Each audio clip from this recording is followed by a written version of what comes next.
So can we look together? Because the speaker doesn't belong to any organization, to any group, to any particular religion, no nationality, etc., etc. It's only then you can observe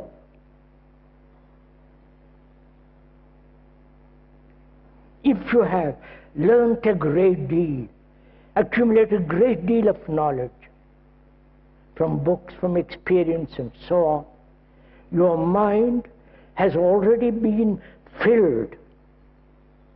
Your brain is crowded with your experience, with your particular tendency and so on, which is all that is going to prevent you from looking.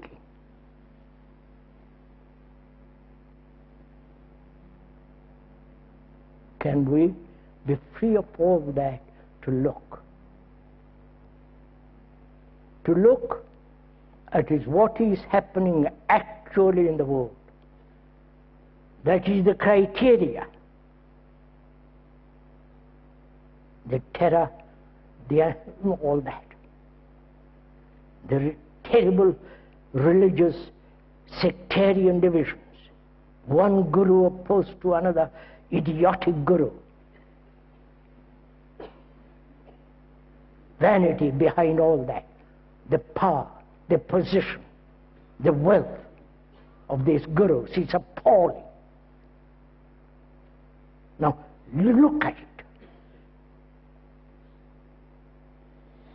In the same way, to be free to look at what we have been, to what we have been programmed.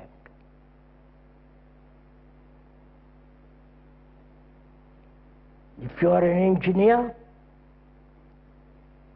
you have spent years and years and years learning all the implications of being an engineer. That's part of your consciousness. If you have followed a certain guru, that's part of your consciousness. That's part of your being programmed as a Catholic and so on, so on, so on. Can you look at yourself not as a separate human being, but a human being that is actually the rest of mankind?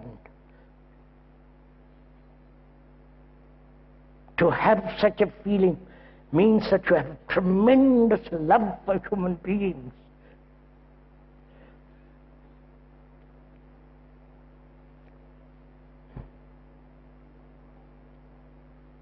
Then, when we're able to see clearly, without any distortion, then we begin to inquire the nature of consciousness, not only the professional and all the rest of the group, but also much deeper layers of consciousness.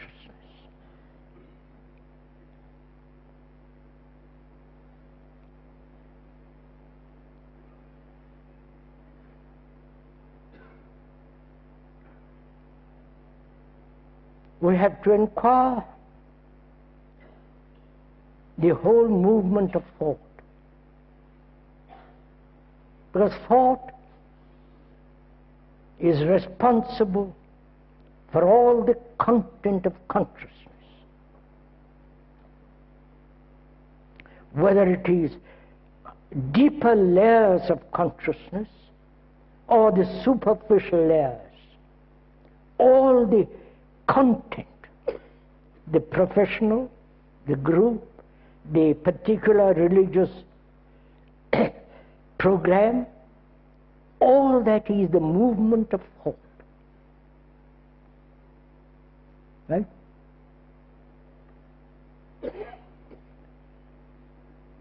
If you had no thought,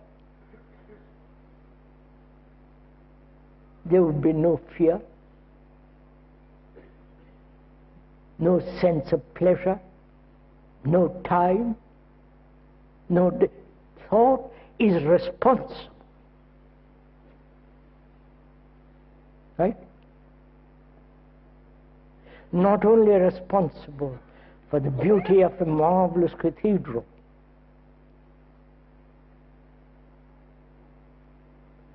thought is also responsible for all the nonsense that is inside the cathedral.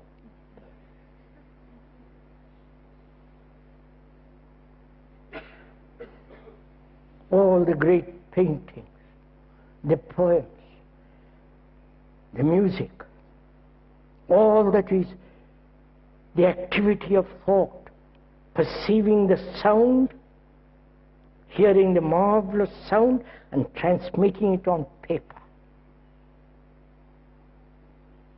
That is the movement of thought. The poet imagining like Keats and putting into words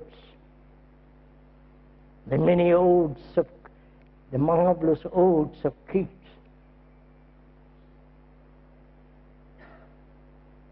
And thought is responsible for all the gods in the world, all the saviors, all the gurus and all the obedience following. The whole works is the result of thought, which may be turned into pleasure, gratification, escape from loneliness, and all that.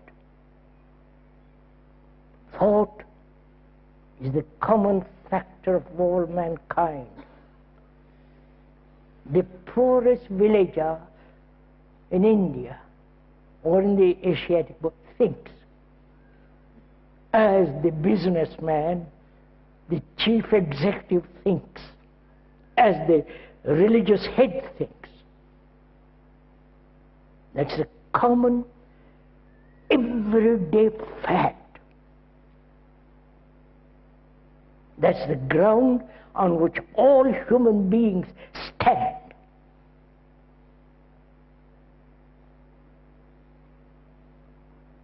You cannot escape from that. And we have to find out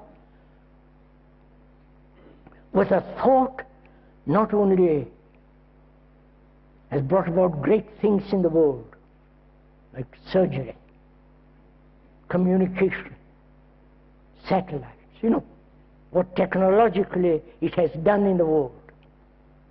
And also thought has been responsible for the division of man. The American, the Russian, the English, the French, the Swiss, the Muslim.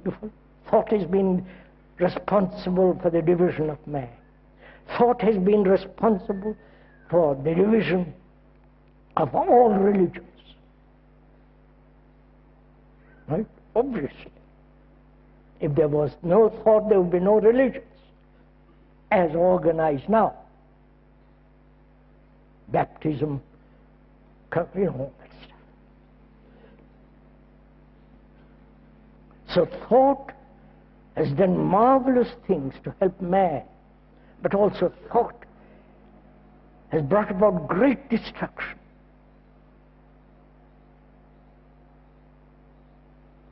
Terror in the world.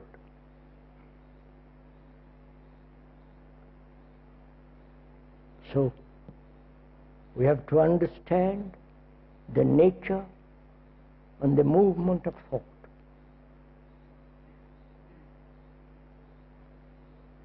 Why you think in a certain way, why you cling to certain forms of thought, why you hold on to certain experience,